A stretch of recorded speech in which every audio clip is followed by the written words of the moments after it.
जय Hind student, this is Tiwari sir. और जैसा कि आप जानते हैं पिछले वीडियो में मैंने रिफ्लेक्शन ऑफ लाइट के जो न्यूमेरिकल स्टार्ट किए थे उसमें कुछ हद तक बहुत ही ज़्यादातर क्वेश्चन सॉल्व हो गए थे, लेकिन मिरर के जो फार्मूले वाले क्वेश्चन थे 1/f बराबर 1/v प्लस 1/u, इस क्वेश्चन के न्यूमेरिकल जो है कुछ रह गए। तो सेकेंड पार्ट वीडियो में मैं इसको कंप्लीट कराता हूँ। और इस क्वेश्चनों को आप ध्यान रखिएगा, मिरर वाले जो है दर्पण वाले, उत्तल दर्पण हो या अवतल दर्पण, इन क्वेश्चनों को आप चुटकियों में सॉल्व करेंगे।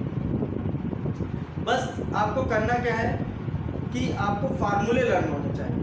जो मैंने पिछले वीडियो में मैंने सबसे पहले फार्मूले ही लिखे थे, तो आइए फिर से थोड़ा सा रिवाइज करा देते हैं। फार्मूले में दर्पण की फोकस दूरी का सूत्र बताया था 1/f बराबर 1/v प्लस 1/u, और दर्पण का रेखीय आवर्धन बताया था linear magnification m equal to i dash upon o dash बराबर माइनस का v अपॉन u, और दर्पण की फोकस दूरी और वक्रता त्रिज्या में संबंध बताया था f इक्वल टू r/2। इसके अलावा मैंने एक टेबल बनाई थी जिसमें अवतल दर्पण और उत्तल दर्पण की बात की थी। अवतल दर्पण के लिए फोकस दूरी का मान ऋणात्मक होता है सदैव, और उत्तल दर्पण की फोकस दूरी का मान सदैव क्या होता है, धनात्मक होता है। अवतल दर्पण के ध्रुव से वस्तु तक की दूरी u का मान इसमें क्या होता है, माइनस, क्योंकि वस्तु दर्पण के सामने बाईं ओर रखी जाती है। ऐसे ही u का मान इस उत्तल दर्पण के लिए भी हमारा क्या होता है, माइनस, अवतल दर्पण के लिए भी u का मान माइनस होता है। दर्पण से प्रतिबिंब तक की दूरी जो होती है v का मान अगर माइनस आता है तो वास्तविक प्रतिबिंब बनता है, और अवतल दर्पण द्वारा बना प्रतिबिंब जो होता है वास्तविक और कैसा होता है, उल्टा होता है। ये पहले ही मैंने बताया था। इसके लिए रेखीय आवर्धन m का मान जो होता है वो ऋणात्मक लेते हैं। उत्तल दर्पण के लिए अगर हम बात करते हैं तो दर्पण के ध्रुव से प्रतिबिंब तक की दूरी v का मान अगर धनात्मक लेंगे तो आपका जो प्रतिबिंब बनेगा वो आभासी प्रतिबिंब बनेगा, और आभासी प्रतिबिंब हमेशा कैसा बनता है, बताया था सीधा बनता है। और इसके लिए रेखीय आवर्धन m का मान जो होता है वो धनात्मक होता है। तो वास्तविक प्रतिबिंब के लिए अगर वास्तविक प्रतिबिंब बनता है तो रेखीय आवर्धन m का मान ऋणात्मक लेते हैं, अगर आभासी प्रतिबिंब बनता है तो रेखीय आवर्धन m का मान धनात्मक लेते हैं। तो आइए क्वेश्चन लिखे हुए हैं, इन क्वेश्चनों को बारी बारी से सॉल्व करते हैं। पहला क्वेश्चन क्या है, बोर्ड पे सभी को नजर आ रहा होगा। फर्स्ट क्वेश्चन क्या है, एक अवतल दर्पण के सम्मुख 20 सेंटीमीटर की दूरी पर वस्तु रखने से वास्तविक प्रतिबिंब दर्पण से 30 सेंटीमीटर दूरी पर बनता है, तो दर्पण की फोकस दूरी ज्ञात करने के लिए बोला है। सबसे पहले दिया है एक अवतल दर्पण कॉन्केव मिरर है, उसके सम्मुख मतलब सामने 20 सेंटीमीटर की दूरी पर वस्तु है। दर्पण से वस्तु की दूरी जो होती है वो माइनस में लेते हैं, जो कि u की वैल्यू हो जाएगी वो माइनस में 20 सेंटीमीटर, और वस्तु रखने पर वास्तविक प्रतिबिंब दर्पण से 30 सेंटीमीटर। दर्पण से प्रतिबिंब की दूरी v की वैल्यू भी आप माइनस में लेंगे 30 सेंटीमीटर, वास्तविक प्रतिबिंब के लिए v का मान माइनस होता है। दर्पण की फोकस दूरी ज्ञात करनी है, तो दर्पण की फोकस दूरी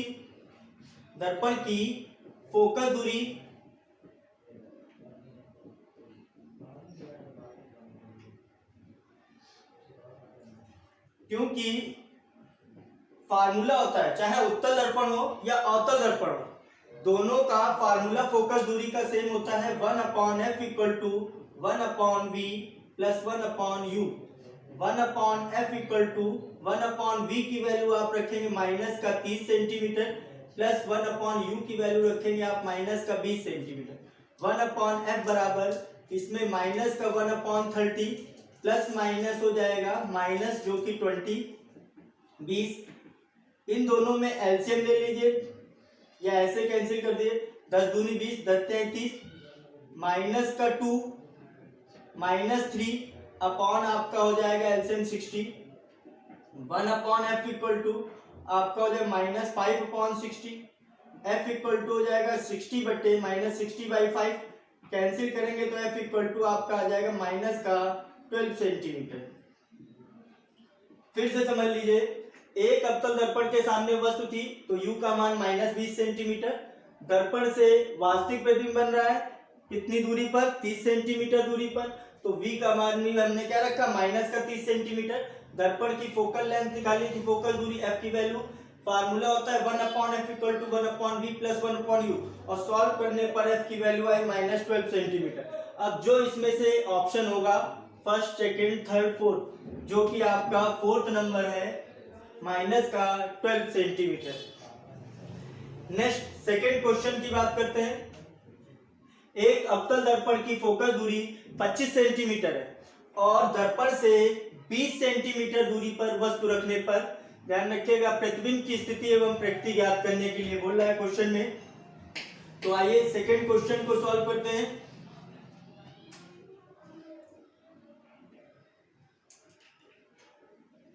एक अवतल दर्पण की फोकस दूरी, तो अवतल दर्पण की फोकस दूरी हमेशा माइनस में लेते हैं और उत्तल दर्पण की फोकस दूरी की जब बात करते हैं तो वो प्लस में लेते हैं। तो अवतल दर्पण की फोकस दूरी, अवतल दर्पण की फोकस दूरी जो कि f इक्वल टू माइनस का 25 सेंटीमीटर, दर्पण से 20 सेंटीमीटर की दूरी पर वस्तु है। तो दर्पण से कितनी दूरी पर वस्तु रखी, दर्पण से वस्तु की दूरी u बराबर माइनस का 20 सेंटीमीटर, और प्रतिबिंब की स्थिति और प्रकृति ज्ञात करनी है, मतलब वास्तविक प्रतिबिंब बनेगा या आभासी प्रतिबिंब बनेगा। तो प्रतिबिंब की स्थिति एवं प्रकृति ज्ञात करो, ये बोल रहा है। तो सबसे पहले ध्यान रखिएगा, निकालेंगे इसमें f दिया है, u दिया है, दर्पण की फोकस दूरी का फार्मूला लगा देंगे, वही सिंपल सा formula 1/f equal to 1/v plus 1/u। 1/f की वैल्यू माइनस का 25, 1/v की वैल्यू फाइंड करनी है, प्लस 1/u की वैल्यू आप रखेंगे माइनस का 20। ये माइनस का 1/25 हो जाएगा 1/v, ये प्लस माइनस माइनस का 1/20, इसको आप इधर ले आइए तो 1/v इक्वल टू हो जाएगा 1/20 माइनस का 1/25, 1/v इक्वल टू, इसमें 5 से कैंसिल कर दिए, 5 चौको 20, 5 25, 5 को इधर ले गए, 4 एकम 4, नीचे हो जाएगा, ध्यान रखिएगा, 25 चौको 100 एलसीएम। 1/v इक्वल टू 5 में 4 घटाइए 1/100, v बराबर आपका आ गया 100 सेंटीमीटर, और v की वैल्यू जो आई प्लस में आई, तो कैसा प्रतिबिंब बनेगा आपका, आभासी प्रतिबिंब। कैसा प्रतिबिंब बनेगा आपका, आभासी प्रतिबिंब बनेगा। और जो v की वैल्यू आई, ध्यान रखिएगा, वो आपकी स्थिति प्रतिबिंब जो बनेगा दर्पण से 100 सेंटीमीटर दूरी पर बनेगा और दर्पण के पीछे बनेगा। आगे देखिए कंडीशन। नेक्स्ट क्वेश्चन, अगर वीडियो में कोई भी चीज आपको ना समझ में आए तो इसको रिपीट करके बैक करिए कैमरे, उसको वीडियो को फिर से बार बार देखिए, जिससे आपको और भी आ जाएगा समझ में। थर्ड क्वेश्चन की बात करते हैं। इसी तरह के क्वेश्चन जो है कंपटीशन में, एग्जाम में ज्यादातर पूछे जाते हैं। थर्ड क्वेश्चन की बात करते हैं, बहुत सिंपल तरीका है। एक अवतल दर्पण की वक्रता त्रिज्या 20 सेंटीमीटर है, वक्रता त्रिज्या को r से लिखते हैं, वो आपको 20 सेंटीमीटर दिया गया है। उसकी फोकस दूरी क्या होगी, फोकस दूरी f निकालना है, क्योंकि दोनों में संबंध होता है, दर्पण की फोकस दूरी और वक्रता त्रिज्या में संबंध f equal to r/2, f equal to r/2। तो f की वैल्यू आपको निकालनी है, r की वैल्यू यहाँ पर 20 है, बटे 2 कैंसिल करेंगे, आपका कितना आ जाएगा 10 सेंटीमीटर। एक चीज और है, अगर 10 सेंटीमीटर माइनस में ऑप्शन होता, क्योंकि अवतल दर्पण की वक्रता त्रिज्या, इसी को सेकंड तरीके से अगर बाई चांस इसमें ऑप्शन जो है अलग दिए होते, एक +10 दिया होता, दूसरा -10 दिया होता, तो फिर -10 वाला लिखते, क्योंकि अवतल दर्पण की वक्रता त्रिज्या माइनस में लेते, अगर माइनस में लेते तो -20 सेंटीमीटर होता। फोकस दूरी आपको निकालनी है, क्योंकि अवतल दर्पण की फोकस दूरी माइनस में होती है। तो अब यहां से फार्मूला लगा देते, क्योंकि f equal to r/2, r की वैल्यू जो है माइनस में रखेंगे 20/2, तो f की वैल्यू जो है माइनस का 10 सेंटीमीटर, तब आपका ये आता है। लेकिन अवतल दर्पण ये बताता है कि उसकी फोकस दूरी जो है माइनस में होती है, तो आपका तब ये आंसर होता। अगर इसमें r की वैल्यू अगर आप माइनस नहीं लोगे तब ये होगा। इसका मतलब ये अवतल दर्पण के लिए बोल रहा था, इसलिए अवतल दर्पण की फोकस दूरी कैसी होगी, माइनस में ही होगी। दोनों तरीके ही सही हैं। अब थर्ड क्वेश्चन की बात करते हैं। फोर्थ में थर्ड हो गया, सॉरी। फोर्थ नंबर क्वेश्चन क्या है, उत्तल दर्पण की फोकस दूरी 10 सेंटीमीटर है, वक्ता फोकस दूरी इतनी सेंटीमीटर है, और इसकी वक्ता त्रिज्या अगर आपको निकालने, या इसकी वक्ता त्रिज्या कर दे रहे, सॉरी, उत्तल दर्पण की वक्ता त्रिज्या, क्वेश्चन को करेक्शन कर दे रहे, उत्तल दर्पण की वक्ता त्रिज्या 10 सेंटीमीटर, उसकी फोकस दूरी क्या होगी। उत्तल दर्पण के लिए बात कर रहा है, तो उत्तल दर्पण के लिए यही फार्मूला है, एफ आर की वैल्यू जो है वो आपको दी गई है 10 सेंटीमीटर उत्तल दर्पण के लिए। उसकी फोकस दूरी ज्ञात करनी है, क्योंकि F इक्वल टू होता है r/2, F equal to r की जगह 10/2 कैंसिल करेंगे तो आपका आ जाएगा 5 सेंटीमीटर, ये आपका आ जाएगा। 5 नंबर क्वेश्चन में आगे बढ़ते हैं। तो जो इसका ऑप्शन है वो आपका 5 सेंटीमीटर ही आ जाएगा, और इसका जो आंसर था वो आपका 20 था, तो इसका आपका आ गया था 10, और इसमें जो आपका आया था वो 100 सेंटीमीटर है।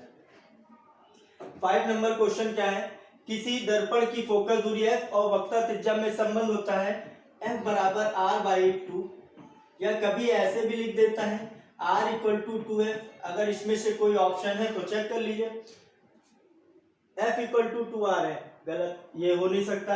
f इक्वल टू r/2 जो कि ये है लिखा हुआ है, तो इसका सेकंड ऑप्शन आपका हो जाएगा।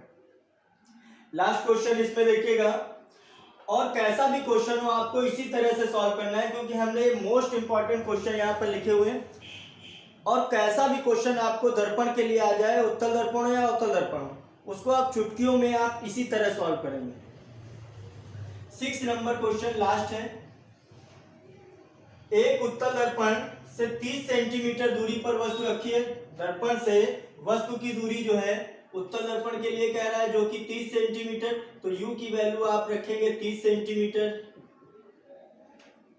और कह रहा है वस्तु का प्रतिबिंब वस्तु की लंबाई का 1/3 बनता है, तो दर्पण की फोकस दूरी और वक्ता त्रिज्या ज्ञात करनी है। तो दर्पण की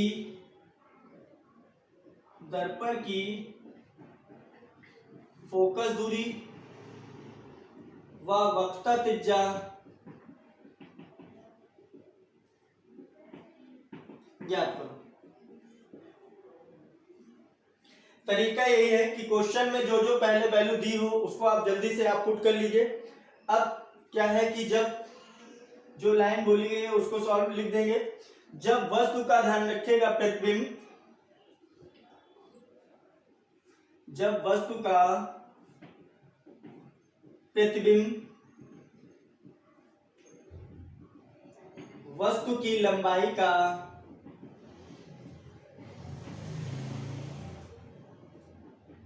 1/3 बनता है, जब वस्तु का प्रतिबिंब वस्तु की लंबाई का 1/3 बनता है। इसमें वास्तविक प्रतिबिंब नहीं कह रहा है, अगर वास्तविक प्रतिबिंब होता तो रेखीय आवर्धन m की वैल्यू जो है वो माइनस में ले लेते। तो देखिए जो m बराबर होता है वही आपका -v/u, और जो 1/3 या आधा या 2 गुना जो भी है वो आप समझ जाइए कि वो रेखीय आवर्धन m का ही मान होता है। 1/3 का मतलब हो गया 1/3।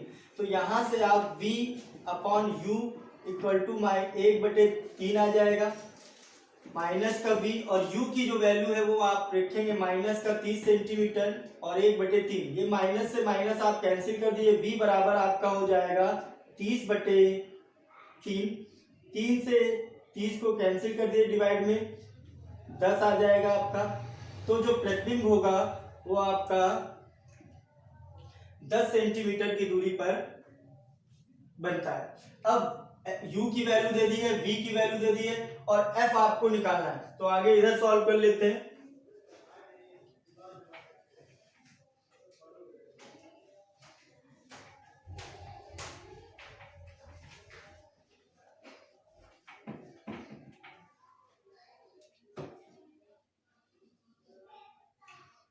क्योंकि दर्पण की फोकस दूरी, फिर से बता दे रहे हैं, उत्तल दर्पण हो या अवतल दर्पण, दोनों की फोकस दूरी का फार्मूला जो रहता है वो सेम रहता है, 1/f = 1/v + 1/u। u और v की वैल्यू दी गई है आपको, v की वैल्यू आपको दी गई है प्लस का 10 सेंटीमीटर। इसका मतलब जो प्रतिबिंब है वो आपका v की वैल्यू प्लस आई थी, तो आभासी प्रतिबिंब बनता है। और आभासी प्रतिबिंब कैसा बनता है ध्यान रखिएगा, सदैव सीधा बनता है। v की वैल्यू पुट कर दी, u की वैल्यू पुट कर दीजिए। u की वैल्यू आपको दी गई है -30 सेंटीमीटर। 1/f = 1/10 -1/30। 1/f = एलसीएम आप ले लीजिए, कितना आ जाएगा 30। ये आपका 3 - 1। 1/f = आपका आ जाएगा 2/30 1/15। तो f की वैल्यू जो आ जाएगी आपकी वो 15 सेंटीमीटर आ जाएगा। f की वैल्यू प्लस में आई, तो कैसा दर्पण अगर पूछ लिया जाए तो आप बताएंगे कॉन्वेक्स मिरर, उत्तल दर्पण। जो दर्पण है वो हमारा कैसा है, उत्तल है। आगे देखिए, इसमें एक चीज और भी निकालनी थी, वक्रता त्रिज्या, क्योंकि f = r/2। f की वैल्यू आप रख दीजिए 15 = r/2, तो r = आपका क्या हो जाएगा 2f। ये आपकी ध्यान रखिएगा, जो है r की वैल्यू आ जाएगी रेडियस ऑफ कर्वेचर, वक्रता त्रिज्या। तो ये क्वेश्चन बड़ी आसानी से आपने चुटकियों में सॉल्व किए। ऐसे ही बुक में जितने भी क्वेश्चन हो उस एक्सरसाइज को आप ढूंढ के क्वेश्चन को सॉल्व कीजिए। अगर कोई प्रॉब्लम है तो उसके आप नेक्स्ट वीडियो में मुझे बता सकते हैं। Thank you.